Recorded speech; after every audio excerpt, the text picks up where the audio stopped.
Hey everyone, my name is Victor Dwyer, and today this is the marketing perspective. Today we have Kris and at Sellozo, and he is kind of an Amazon.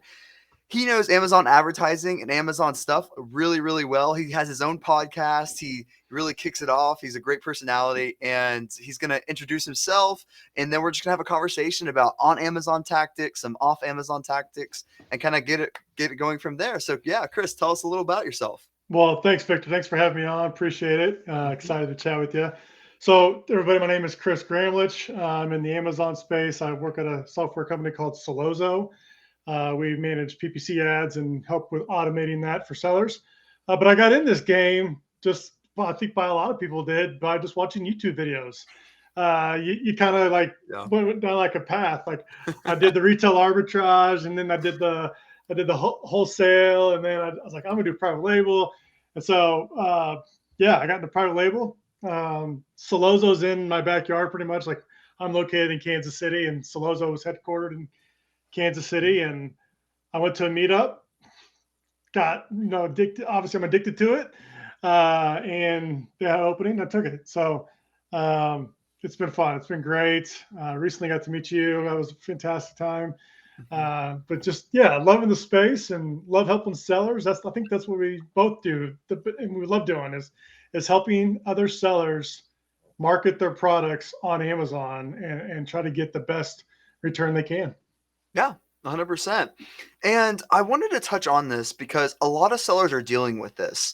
The increased cost of Amazon advertising right now. Yeah. So we're noticing about like a 15 to 20% increase month over month with the increase of the cost of advertising for all these sellers. What do you recommend sellers do right now since the increase of advertising is getting so much more expensive? What can sellers really do right now with this increased cost? Yeah, we're seeing this across the board too. And if you think about where it's coming from, look how many aggregators are in the space, and they got deep pockets, and the cost per clicks are going through the roof. And then look at the software tools. There's a lot of software tools out there now. There didn't used to be. Everybody's Mhm. raising bids. So you got a combination of automation tools, and you got a combination of aggregators, and cost per clicks are just going through the roof. So what do little guys like myself and small sellers do, right? Like, what do we do? Like, what do we got to get creative. Yeah. So, Yeah. so there's some things I've been playing around with. One of them is going like Google ads. I know that's very generic, but a lot of sellers that I talk to, I'm sure you've talked to as well, they focus just on Amazon ads, and they kind of forget about Google ads. It's a little bit more complex to use Google or to set up Google ads.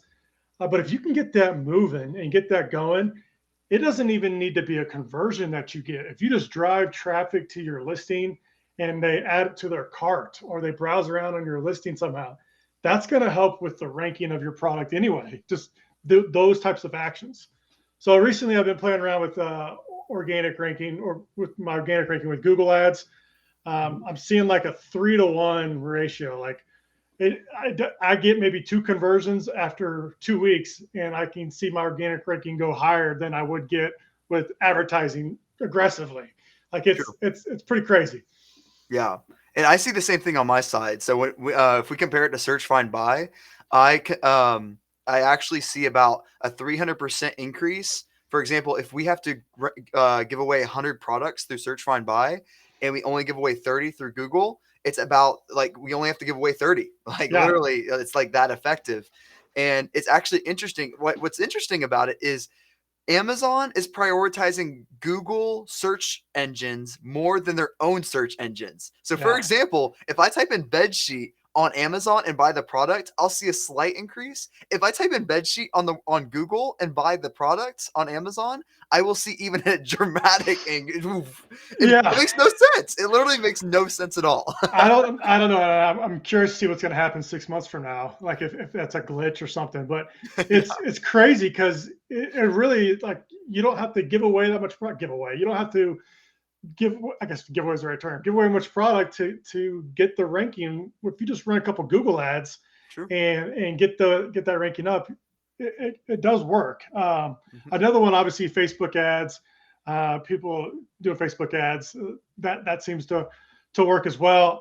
I don't know if it works as well as Google's been working currently because with the whole iOS update and stuff, but Mhm. Google is where I've been playing around with a lot more now. Yeah, that's great.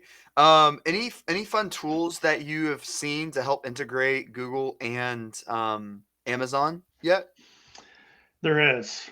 Hmm. There is a tool out there, and you may know about it too. But yes, there is a tool out there that is live. Uh, it's a great tool. Yeah, if you don't want to say it, that's completely fine. Do you know It the was tool? just I think you might know the tool as well. yeah, I do know of the tool, but I was just curious. I was just curious if you wanted to Uh, share it. That's hilarious. I think it's gonna. I mean, more and more people are using it. I don't. They're gonna find it, but uh, But it's fantastic. yeah, I agree. I agree. So when it comes to another Amazon like off traffic and things like that, I do want to touch on what is your thoughts right now on what's going on with rebate key with all these other platforms that they're shutting down the APIs and things like that. What is your thoughts on all that? Yeah, this is a touchy subject, and it's very current. Like it's Yeah. super. Like it just happened. It was just a matter of time, right? It was just a Hmm. matter of time before somebody got wind of how things were working and how the rankings work. And Amazon employees aren't stupid. They're joining groups and they're using software tools. So it's just a matter of time. I think that's going to make the playing field a little bit more even. I'm not saying search find buy is not going to work. It still works. It works great. Hmm. You can still do it. But I think what's going to end up happening is it's going to become more like a private group or a private set of like your own VIP group. Like Victor, you're selling a product. You're going to now have to worry about creating your own like community where you can leverage that community to do your ranking Yeah. for Amazon. Yeah. It's going to have to be more uh, quiet and not so much mainstream media out there so everybody knows about it. So it's going to, it still works. Hmm. Tools they're going to be watching it more. Um, I think people are still going to do it. I think Yeah. it's going to live on for years. It's going to take a while to get that on. Now, I have heard like by the time somebody clicks on your listing to the time they get to add a cart, they track that time frame. So if somebody lands on your product page and adds to cart immediately, that doesn't look as natural as somebody going to your listing, looking through the images, reading your bullets, and then adding to cart. So I know they're tracking that. I Hmm. just think it's going to become more of a private thing that people are going to be doing. Yeah. And my opinion on all this is that external traffic will always work. Like, Yeah, no matter what happens, like, let's say Amazon 30 years from now, whatever that next Amazon is, they are going to somehow reward you through sales velocity, whatever it may be, for sending that external traffic to them because they get a benefit off of it. And for if they sure. benefit from it, they will somehow reward you for it. So Yeah, like that's the say all, whatever it's search find buy, whatever it may be, external traffic will always all caps work to that sending is your traffic legit. to Amazon because you will Yeah, always benefit from it. yeah, you're 100% right. Like even if you see with the affiliate programs, like people you can get reimbursement, and then like the brand link that Amazon gives you for your own brands, like Yeah. you get a little bit reimbursed back there. So Yeah. I'm with you. External traffic is always going to be the winner there. It is. It is. And so it sounds like for the most part, Google is your main source of traffic right now when it comes to the offsite traffic. Is there any other either recommendations you recommend with using the Google ads, either that or any other channels that you do recommend on top of that? Yeah, social media, Instagram. I think Instagram's good. Getting an influencer list, getting that figured out, getting that worked on. That was something really big that was mentioned at a conference, and so I think that's going to be a big driver Mhm. as far as getting influencers and people buying your product. And not only that, but that type of content is like forever green, like green always, like it's always out there. So if Yeah. somebody buys your product and takes an image of it and posts it, that's always going to be on social media out there, so people can always find it. So Yeah. that's another one I'm playing around with is building an influencer list. Reaching out to small micro influencers like 1 to 10,000 influencers,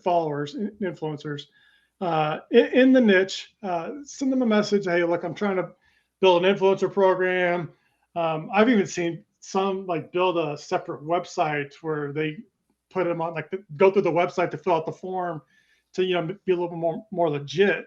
But you're building an asset. And then what's going to happen when you sell your brand?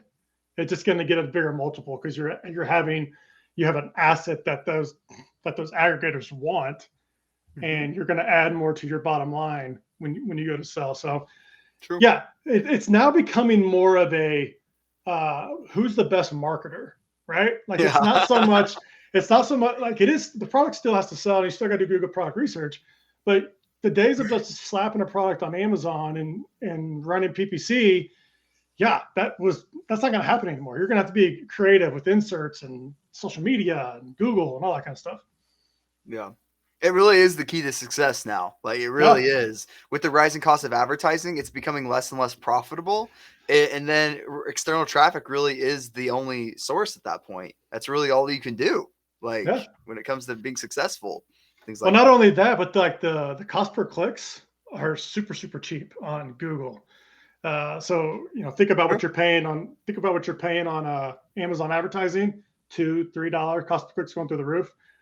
Maybe pivot over and try out some Google ads, like 50 cents, a dollar sometimes. Um, I've even heard Pinterest ads are being great. Like if you're like in the gardening niche or the home and goods niche or baby niche, pet niche, like those products that do well on Pinterest, Mhm. you can run Pinterest ads. That True. might be a cheap way to do it. And we have a question from a user. Are Bing ads useful in this case? Like, I'm just curious. Like, would you see? So we talk about Google ads. I know maybe you haven't dove in with Bing ads, but I bet Bing ads are super cheap. Oh, I can Like imagine. I bet they're like cents. I bet they're like 60 cents. Yeah. I bet they're super cheap. I Yeah. haven't played around with Bing ads. That is now that that's brought up, I may look into that because it might be low hanging fruit, long tail keyword, easy And clicks. I don't know if our tool that we use uses Bing ads. I haven't seen anything in there. Yeah, I've only seen Google ads. Yeah, So, I haven't seen anything um, in there. yeah, so maybe I would definitely test it out. We'll eventually get there with Bing ads, but we haven't really dove into it fully. But I don't know anyone that uses Bing. I've probably only seen two people ever use Bing, but I guarantee it's probably a cheap source of traffic. Oh, I'm sure. I'm sure it's super cheap. For all those grandmothers that don't know how to upgrade to Chrome, I bet that's your target market right there. Sell knitting needles and yarn and be perfect. Yes. Now you just have to train them how to use Amazon. Yeah, now you gotta go to Like, Amazon. what does all these buttons do? That's so funny. But yes. And then when another topic on Amazon, what is I don't know if Sellozo does this, but I recently heard this about increasing your top of search percentage within the Amazon. So for example, if you want a keyword segment to be that you say, hey, Amazon, I want to spend 900% more on the top of search. And for bottom of search, I want to spend like less than 50%. So basically meaning that if your bid is at $1, I want to spend up to $9 to get at top of search to get that higher conversion rate. What's your opinion on that? On I doing that? like I like it in the short term, Mm-hmm. especially on a ranking product or a new product that you bring to market. I like it on the short term because I mean they can get really expensive really quick. Mm-hmm. So if you're ranking a product, what I would do there, and now's probably a good time to do this. If you're trying to improve your organic ranking on a product before Black Friday, Cyber Monday, you're right at that window of 2 weeks here. What you could do is do a single keyword exact match campaign, throw an aggressive bid on there. So use the suggested bid as your suggestion, and then throw a 900% top of search multiplier on that, but only do it for like 2 weeks. Like just let it run for about 2 or 3 weeks.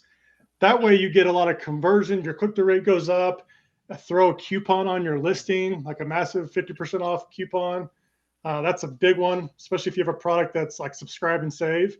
Throw Mm-hmm. a big, massive coupon on your listing just to try to get organic ranking go up. And then you could shut that down, that Wednesday before Thanksgiving or the holiday, or whatever, and then maintain your existing campaigns. Mm-hmm. So I like doing this type of search, especially at 900, but it's short term for me because Mm-hmm. I want to rank, but then I want to like maintain it and be more profitable moving forward.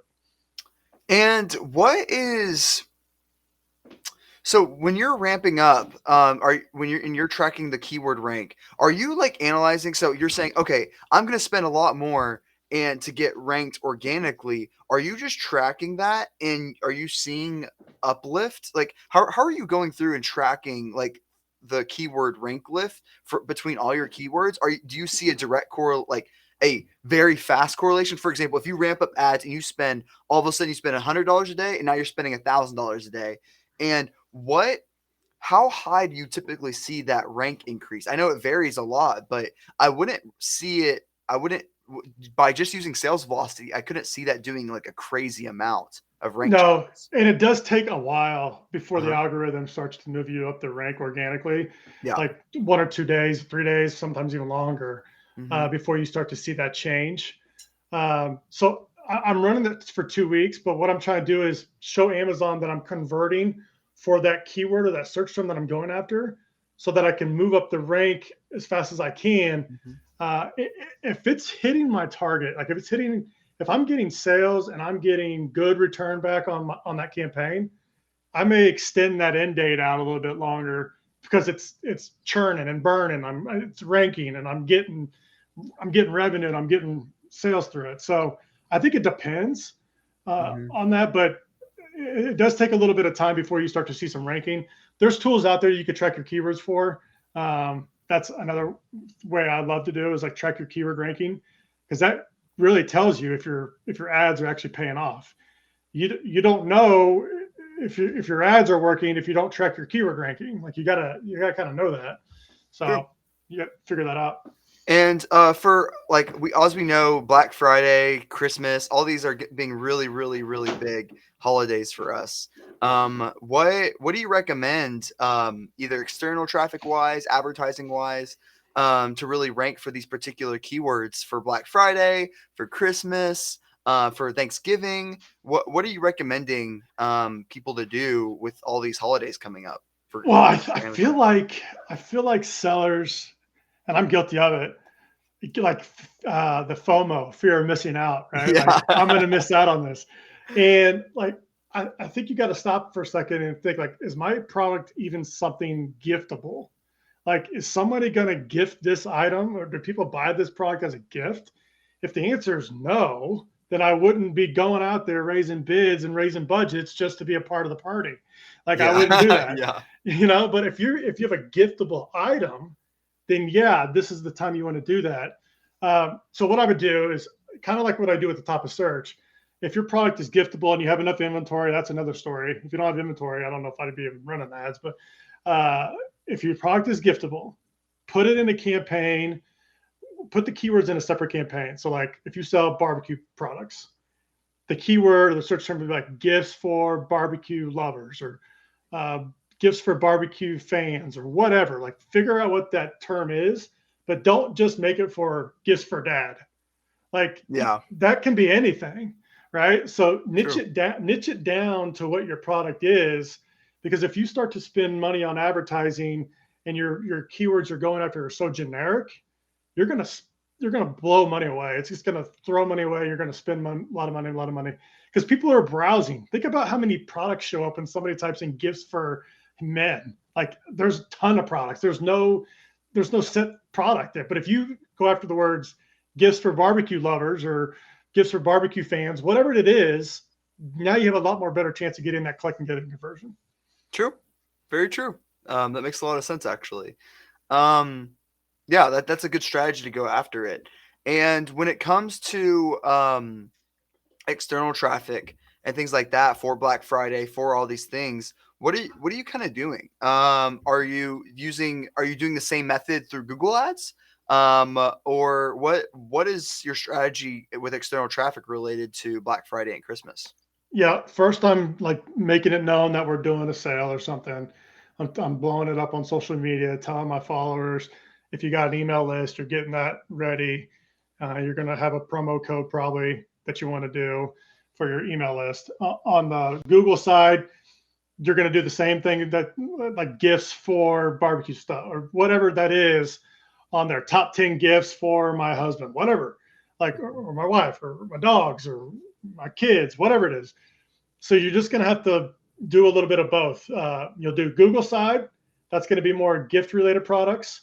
And then on the social media side, if you're running a sale, if you're running a flash sale, if you're one of the products that got chosen for cyber deals, use your email list to your advantage. If you don't have an email list, just post all over social media, and you can use some hashtags like Amazon made me do it, or TikTok made me find it, or whatever. Like use some hashtags so people that follow those hashtags will find your product. So that's it. Like creating good social media content, whether it be video, posting about it, email list, and then having Google ads focusing on gift related keywords. I think that's a good strategy for doing external traffic to your listing. Yeah. Yeah, I think that's a great strategy going forward with it. And when it comes to like, is there any other recommendations that you would do on the product page level or on the advertising level, external traffic level, or like when it comes to promoting your sale? What is there any other things you would recommend a seller going into Black Friday or Christmas that they should be doing? Yeah, I think the content on the listing would be something I would focus on. Maybe add a secondary image with a bow or a Christmas tree, or maybe show it being given as a Christmas gift and underneath the Christmas tree. Show that in your image so people can get like emotional to your product. I think a lot of like shopping behavior is all about pulling the emotion strings when people get to your listing. And if you can relate to somebody that's buying a product for Christmas and your listing Mm-hmm. portrays that message that they're looking for a gift, you're going to get that conversion. Looking at your A Yeah. plus content, I wouldn't change my title. That's one thing I would not do. I Yeah. would I would hold off on changing my title. I may even hold off on changing my bullet points. Mm-hmm. But on the visual things, images, even the A plus content, those are things I would be looking at.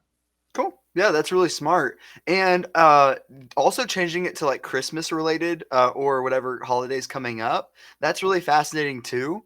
You don't necessarily need. I've seen products on Amazon where they just like get a surprise kid that goes like and like literally it's like that. It's not they're not holding the product, but Right. it's literally like a stock photo of them holding another product, but it's like it's in a box. It's in a gift box, so they can't even know what it is.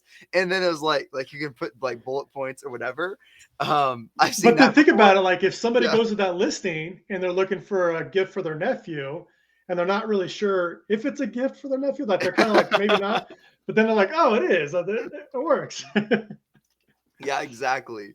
And another way is I need more and more sellers need to be utilizing infographics within their Yes. listings. Whether if it's text, just having your normal Amazon images and then just putting text over it, saying like, "Hey, this is another thing." Because if you look on mobile, like that takes up almost like 40%, 50% of your screen. When you press on a mobile listing, it's the images, and Yeah. people swipe through your images. So people aren't going down to the bottom of the page for bullet points. They're not going to anywhere else. So it's really important to explain what your product does within those infographics, because that's where most of the people are actually going to be viewing is your Well, infographics. think about it. Like, I don't know the last time I actually read bullets. Like I know Yeah. they're there, but usually it's the title. Like you skim through the title real quick, Hmm. and then you're just going through a couple images and you're looking at the price and you're like, yep, that's it. Yeah. That's about it. So That literally is. Yeah, and like it's really important. Kind of what the comments are saying in right now in the chat. It's really important to really like.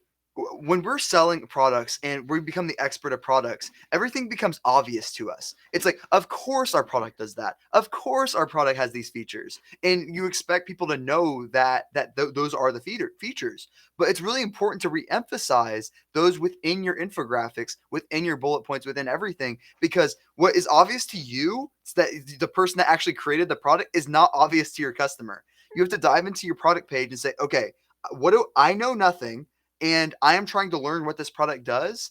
And you have to dive and go through the psychology of your buyer and understand, okay, I'm going through the infographics. This is confusing to me. This doesn't show it how I want it to be. It's really important to dive into the customer's perspective so that way you can help really go through that experience and optimize accordingly. It's I important. agree, and this all goes back to advertising as well. Like True. you can blow money on advertising, but if your listing doesn't do, if your listing's not good, like it has a couple images and a bad title and no bullets, Mm-hmm. you can run as much as you want, but it ain't gonna convert. So True. you gotta, like, this all circles back around. If you're having a conversion rate problem, if you're running ads on keywords and you're not getting sales, it may not be an advertising problem. It may Yeah. be a listing problem. True. It's Yeah. really important to look at your conversion rate. I like to keep it, it depends on your category, but I like to see it within 20 or 25% is Yeah. typically what I see on Amazon. If you're in supplements, that can be different, way different, but I would say about 20 to 25% is a good one, and that's where you can have a lot of room for optimization there. And I would see most of the people actually viewing the images on things, so I would start there first. And you can definitely play around even with the main image. So say if you are a supplement, you can add a scoop, like a scoop of the powder Yeah. in front. Now you have to be careful. You can't put like banners and anything else anymore, but Yeah. like you can still, there's still a lot of room for putting things on that. And when it comes to your secondary images, you can do anything you want. You can put as many banners or whatever you want. As long as it's not on your main image, you can do literally whatever you want on your Amazon images, to Yep. be honest. You get, Yeah. yeah, this is that marketing game, right? Like Yeah. you find a product. Now who's the best creative marketing guy? Yeah, exactly. And I did have a question that came through. Will changing listing content affect the ranking and keywords, etc., that are banned by Amazon? Basically, no. From what I see is keywords are a great way to get your first products indexed, is what I see. It'll get you on page whatever 50, whatever, like if you're just launching a new product, and then then Amazon gauges, okay, this product is a bed sheet. I need to start ranking it for bed sheets, and then it starts to understand the product a little more. So I would say it doesn't make a huge impact once you are already ranked. Changing the content is my perspective of it.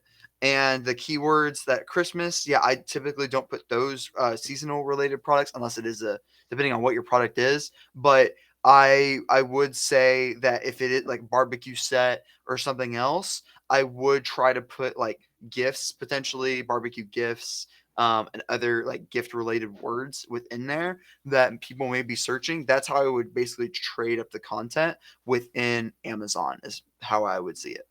Totally agree. That's all good stuff right there. And then if we have less impressions, then we have to work on the main impression, with the main image. So yes, like I would say impressions have to do with advertising. Yeah. I would not say like impressions are the people actually looking at your product page. Then I would say if your click through rate is low, that would be your main image, is Correct. my perspective of it. And so if your click through rate, if you see a ton of people are clicking and your click through rate is really bad, then I would say, okay, change up your main image, increase the quality, put some scoops or whatever your product is. I have literally seen by zooming in 45% more into the actual product itself, so reducing the amount of white space. If you go through the listing, it looks way bigger now. Then I saw that actually double our click-through rate. So by just zooming in, literally that was it. So and that made a huge difference. So if you're trying to increase your click-through rate on Amazon, there are certain main image tricks that you can do to make it really where your product stands out rather than your competition. And that makes a big difference. It really Yeah. does. I think Yeah, I agree. One thing I do like to do is always look on mobile to see what your listing looks like compared to your competitors. So true. type in your main keyword and see what your main image looks. and then you can make it bigger, zoom it in. Yeah, all that stuff is going to help with getting clicks. True. True, true, true. And another one, we have to change the flat files for gift. Yes, so I would always recommend that you have that enabled, that your gifting ability, because you know Amazon has that little checkbox is like this is a gift, and you're able to check mark it, and then they're able to gift it and package it for you. That is like I've actually had this happen last Christmas, that I was looking for something quick that is already pre-gifted, and I was like, oh, this product doesn't have a gift option. And I was like, okay, let me just switch to this one and buy this one instead. So I actually had that happen where they didn't allow gifting, and so make sure on the back end, within your Amazon flat files, you have gifting enabled, so that way you can, Amazon does it for you. Like I don't think the seller has to pay anything. It's literally just an option. Say yes that Yeah, you want it to be gifted, and that way you don't have that drop off of people that are wanting to use that option, because I use that option for everything. I'm a guy, I don't know how to package crap to be honest. I can't do all the whatever. I just use Amazon to package it for me because it's faster, yeah. and I just go in that direction. I'm with you. I'm with you. Yes. And I also recommend just people using the flat file in general for the filtering mechanisms. Amazon's getting better and better at, if you're on a search page on desktop, there's filtering on the left side. So whether if you can filter it by, let's say if it's a car part, okay, and you have it by this specific model of this specific car and all those things, if you don't have your flat file filled out with all those additional fields of what your product has within it, you're going to be automatically filtered out, like right Yeah. off the bat. Like you literally will not exist if you don't have those flat files filled out. So definitely fill out your back end, so that way when people go to filter your products for that specific car part, for that specific apparel item, like it's super important that you fill that out, because if you don't, you're going to be missing out on a lot of sales, Well, then unfortunately. think about it like if something happens to your listing. True. Let's say you get suppressed, a couple days before you have a big flash sale. But now you True. got this flat file that you can upload and immediately get your listing back up and running. Whereas if you try to go through Seller Central, gosh, good luck. We know how that Yeah. is. Yes, and it's a lot easier to upload changes and things like Yeah. that. You just got to get really good with all the errors, basically, that come up, with all the random stuff that happens.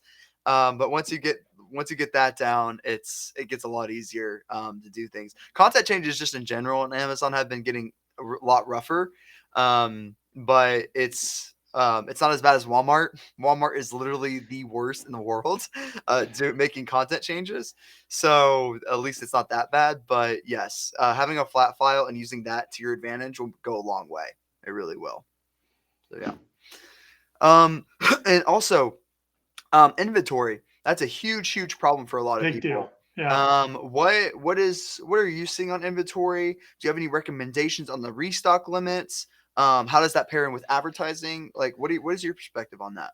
Yeah, I mentioned it at that conference we were all at. Is like if you don't have at least 30 days of inventory, I don't know if I would be running ads and take home the profit. There could be a debate out there about that as far as your ranking and maintaining sales rank, but I think at the end of the day, we're all in to make profit here. And if you're just throwing money at advertising and you're just accelerating your growth, but you still have product on the water that's going to take another 45 to 60 days before you can even get it in, you Hmm. got to start over again anyway. So I would hold off if you don't have at least 30 days of inventory. I would maybe pull back the reins a little bit on your ads, and then as you start to get more inventory in, then you could boost your ads back up again. Yeah. Um, that's just where I stand. And if you're running out of inventory, if you're making orders, like we obviously know that we don't want to do this again next year where we're all in this mess. So I think Yeah. getting a 3PL or having somewhere where you can store some inventory, and then work with your supplier. Maybe you can get some type of payment terms. Mhm. If you order more product, maybe you can make payments on it throughout the year. But this way, you're not running out of stock when Black Friday, Cyber Monday come. You could just go to your 3PL and put some inventory in. So I like it really surprises me that people still don't have a 3PL strategy, especially with what happened to COVID. That like yeah, when Amazon just said, "Yep, sorry guys, no more inventory. Like, and then like I'm surprised like after that scare, no people still don't have a 3PL strategy even after COVID. It really surprises me actually. I think that brought I think that brought this point up to a lot of people during COVID. Like Yeah. everybody was still selling, FBA shipped to Amazon, and then when Amazon flipped it like that and prioritized products, people were like scurrying around Yeah. because they were like the lead time was 2 months on some products that Yeah. were still FBA. It's kind of crazy. It was crazy. So yes, every seller should have some type of 3PL strategy, Yes. especially when Amazon suspends you, like all the random stuff that goes on. Like I've literally seen where Amazon suspended my like an FBA listing because of some random issue like some inventory issue or whatever, but we had an FBM listing, so the ASIN was suppressed only for the FBM listing, but not suppressed for the it was only suppressed for the FBA listing and not suppressed for the FBM listing, and we were still able to sell and get through all that inventory. And then Yeah. by the time we were unsuppressed, then the FBA went live. So having an FBM strategy for all your products is like crucial, especially with all the lead time delays that Amazon's having after COVID, and just not being dependent on Amazon in general is a smart idea. It really is. For sure. And you mentioned restock limits. Each product in Amazon, you can go into your manage inventory and you can put like the lead time you think that it takes for you to get your product in stock. A lot of sellers skip this phase and they don't really pay attention to that. But if you fill that out and it's pretty accurate to what your lead time is, you should see your restock limits increase a little bit because you're Yeah. actually giving Amazon data that, hey, it takes me 8 weeks before I can get this in. So they may work with you a little bit. I've also seen where you just submit a ticket and it's like a simple ticket like, hey, I'm trying to submit more, I'm trying to send in more inventory for Amazon customers. I always like to do that. I always like to say like, this is going to help Amazon customers, so I need to get this inventory in. That normally would be like, they're like, okay, I got it, and you might get an increase in your restock limit there too. So Wow. just trying stuff like that, like just sending the ticket in or making your lead times right, sometimes that can work. Wow. I would never think that. Amazon seller support has always been so unhelpful. I I would not know. think that this scenario would actually help. You gotta try, like you gotta at least try a couple of times, but it's the messaging is like, hey, I'm trying to restock this ASIN, Hmm. but the restock limit won't let me do it. I need to get in this much inventory because it's going to help Amazon customers, and sometimes you can get a little boost there. So I just, anything that works, try opening a ticket, open another ticket, see if it works. I don't know, just That's keep great. trying. I mean, that's great. And when it comes to like 3PLs, is there any particular 3PL like that you've seen that you've liked that other people have liked? Because a lot of people ask me for 3PL recommendations, and I really just I know Deliver's pretty good. Is there any recommendations on what 3PL out there that is that you've seen been doing well so far? I don't have one Hmm. because there is so many. Yeah, There's so there's a many lot. now. There's a One lot. thing I would uh, look to do is, so maybe check out with your supplier and see if you can store some in their warehouse before you ship it to Amazon. And now if your supplier's in China, maybe you could split up the shipments in two different shipments so that you're Mhm. not sending the whole thing at once. You've got an order for 6 months, but you're only shipping in 3 months worth, and Yeah. then another 3 months worth. I'll tell you though, if you're going to look for 3PL, make sure that they understand how Amazon works. Like they understand the Yeah. labeling and the packing. There's a lot out there now. There's a lot more 3PLs than there used to be. I would just be cautious in Venom and make sure you got somebody who knows what they're doing. True. True that. Um, and then like we got a question here. What is the best option to send all your inventory to Amazon or use a 3PL? I typically do half and half um, on what other sellers do. So basically, we send in half inventory to FBA and half into. But you can change that whatever your sell through rate is. So if you sell through a lot, I usually change that to 80/20, meaning that I send 80% to my FBA and 20% to my 3PL if I know I'm going to have a high churn rate throughout that. And if I notice that my if my lead times can catch up, then I usually keep going to FBA, and I just use that 20% as a backup for everything. So that's what I would say to that. If you're having normal lead times, I would do 80/20. If you are having longer lead times, I would say I would do 50/20 or 50/50. I guess the question is like, what's all inventory? Is it 1,000 units? Is it 500 units? Is it 200 units?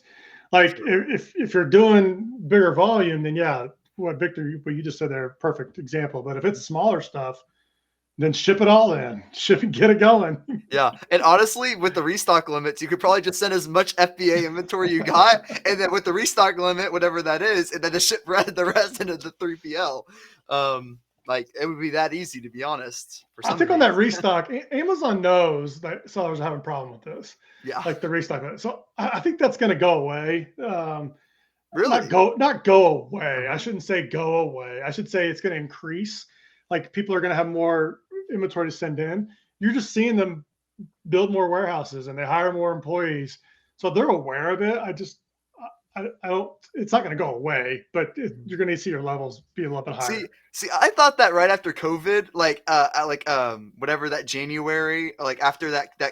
Q4 2020, I was like, I'm so excited, like all the inventory limits are going away, everything's gonna work out, everyone's gonna be Boom. happy, and like, nope, it just got worse. Yeah.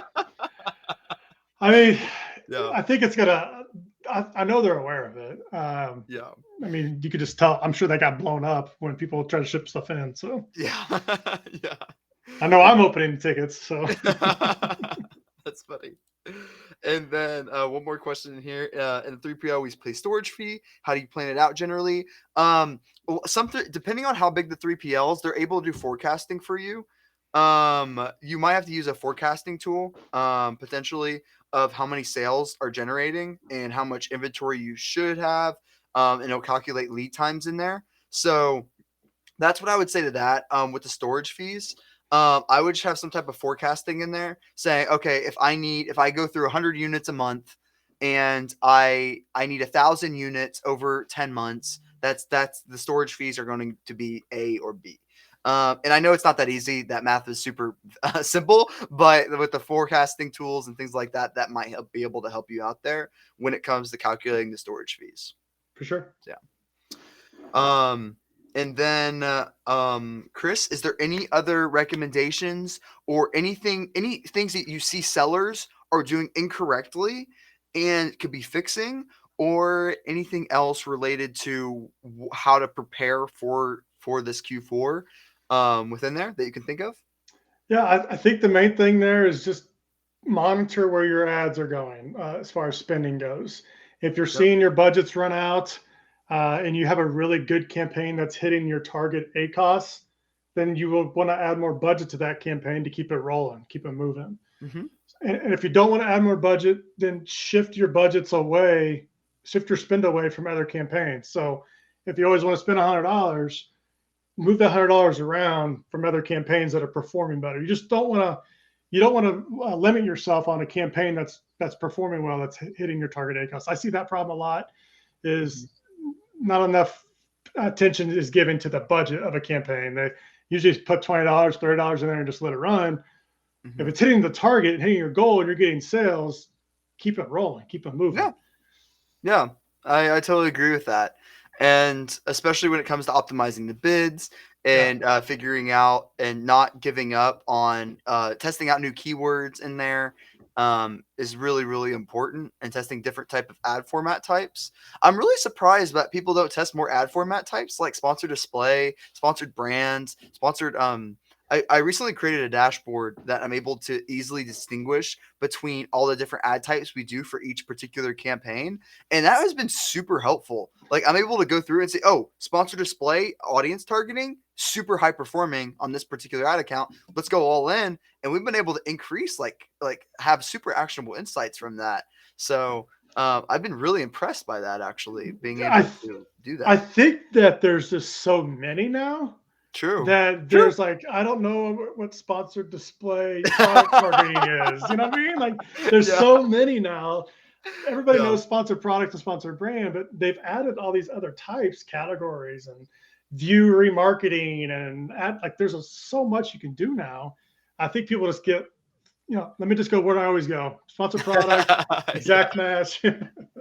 Exactly. Yeah, always exact match. Never testing new keywords. Never testing new keyword. Oh, that's great. But yeah, guys, that's all we have time for. Kris, is there any final words of where they can follow you? Sure. Where they could reach out? Any other information? Oh, tell them about your podcast too. Can you give them all that information? Yeah, appreciate that. Thank you. You could find me over at sellozo.com, Sellozo.com. You could book a call. We chat, me and Dustin chat about Amazon all day.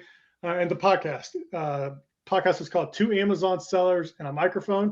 Mm-hmm. Sometimes it's 3, sometimes it's 4. Mm-hmm. So we always have people on, just chit chat and talk about Amazon and just share people's thoughts. So you can find me there, those 2 places. That's great. Thank you, Kris, for coming on. It was a pleasure having you on. This is the Victor Dwyer Marketing Perspective. Let me know if you have any other questions, guys. Thanks for watching. Thanks. Bye.